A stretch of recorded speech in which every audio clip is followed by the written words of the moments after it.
Like, I never fucking was able to cook rice, like, very well. And apparently, I now can cook rice like a fucking human.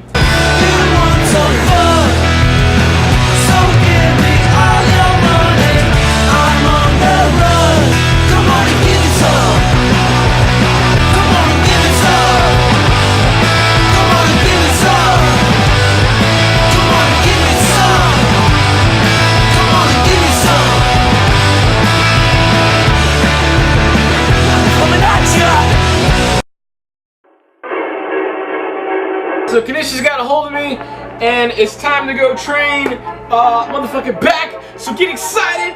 Oh yeah, fuck yeah. Ah, fucking goddamn fuck. Whatever, alright, let's go.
Done training back. It was a good time. Kept things light. Still on the deload week. Yeah, just focus on the squeeze.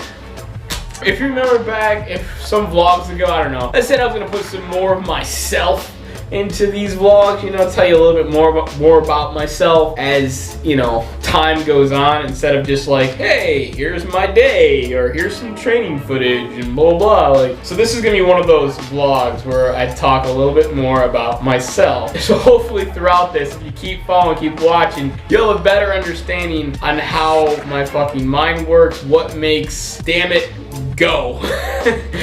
You know, what makes me makes me fucking tick, and maybe you have a better understanding. I constantly, if you haven't noticed, I usually constantly complaining or bitching about my city. I do it a lot, either the Flint water department or the fucking just whatever, the people. It just seems like I have a very negative outlook on my city. I was thinking about that, and I figured I would share how the fuck I got here. And maybe you have a better understanding. It'll just aid the whole understanding of me, I think, a little bit more. Just a little part. Add a piece of the puzzle to figuring this thing up here out. Now the city is Flint, Michigan, United States of America. If you've never heard of it, fucking Google it. Usually if I went anywhere, you know, when I used to travel a lot, it'd be like I'm from Flint and people would fucking know exactly what the fuck we were talking about. Let's rewind the clock's back.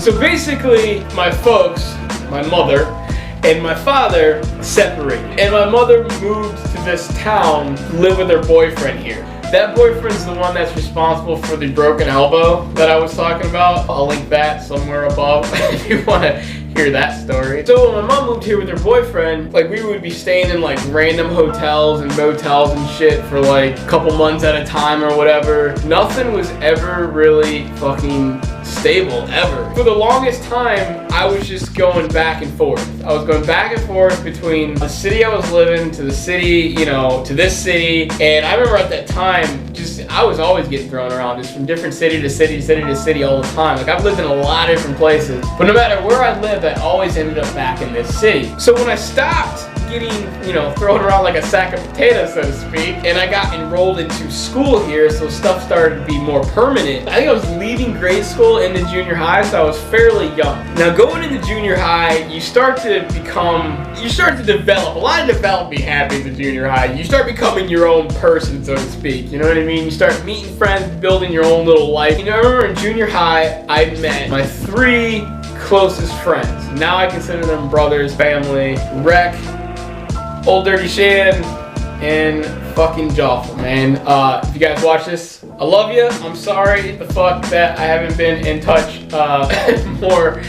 Just fucking working, man. Trying to make the shit fucking happen. But you guys already know, man. Alright, so I met them, and you know, basically they're just as off as I am. Like, you know what I mean? So we definitely had a tight little bond, a tight little group, you know, of friends. You know, I started to kind of have like a life, so to speak, you know what I mean? Like a life, you start building your life. Like, okay, I got friends now, I got my school that I go to, and I've been there longer than like 3 months, and you know, you start to kind of get comfortable, you know, planting your roots, so to speak. So fast forward to about, I think I was 15 or 16, my mother went to prison. Now when she went to prison, that basically left me without a parent. So it was just her and her boyfriend, not the smartest peanut in the turd or the sharpest knife in the drawer. He didn't know what the fuck to do whatsoever. Eventually,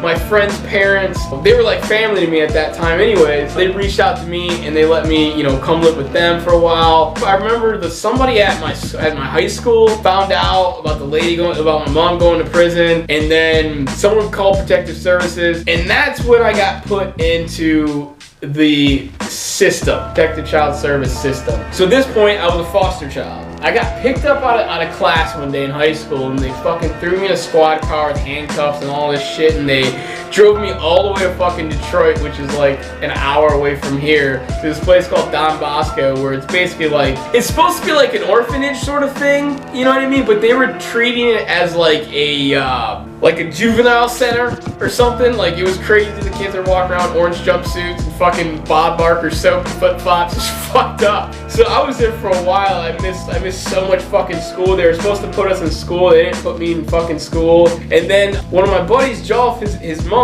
after going through a bunch of red tape, put the paperwork to legally adopt me. So legally, Jolf's mom's my mom. Rhonda, if you're watching this, thanks for saving my ass again. I appreciate it. But during this whole process of growing up here in the city, you meet these people, you learn the streets, you know, it becomes your life, like I was saying. And obviously the people, like, we had our own little family. Like, we were dysfunctional as fuck, you know what I mean? Like all of us kind of come from a broken home, but we had each other. We had our own little crew of people, and then those of us who were lucky enough to have parents that were around, so to speak, our family extended to them. It was very dysfunctional, but we had like a support system, you know? And everyone knew, like, we all had to have an understanding that this place is a shithole. But having people around, you know what I mean, that you can relate to, or, you know, that you bond with or whatever, makes it tolerable. I think everyone is on board that lives here.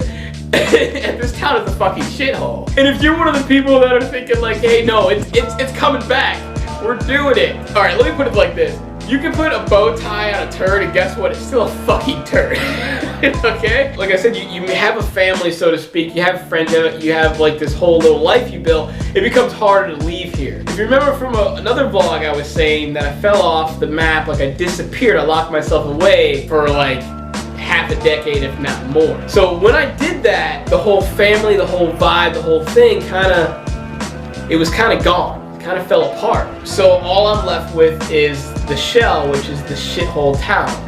You know, and with that said, if you don't have that, like, you know, that support, that family, that, you know, bond sort of thing, like, and you're in a shithole, like, it makes the shithole that much worse. Then people ask me, why are you still here? And I ask myself that all the fucking time. Like, why the fuck am I still in this town? The answer to that is it's fucking cheap, man. It's one of the cheapest places in the States to live. And if you haven't been paying attention to my vlogs, money is kind of a fucking big issue for me. It's the only real fucking problem that I had. Until I can fix that, you know, permanently, it's like I'm fucking stuck here, I feel like. So if I ever come off negative, or like I may say something or do something that's off-putting or whatever, don't judge, don't jump to conclusions.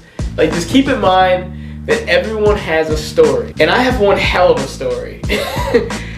And I haven't even begun to share it yet.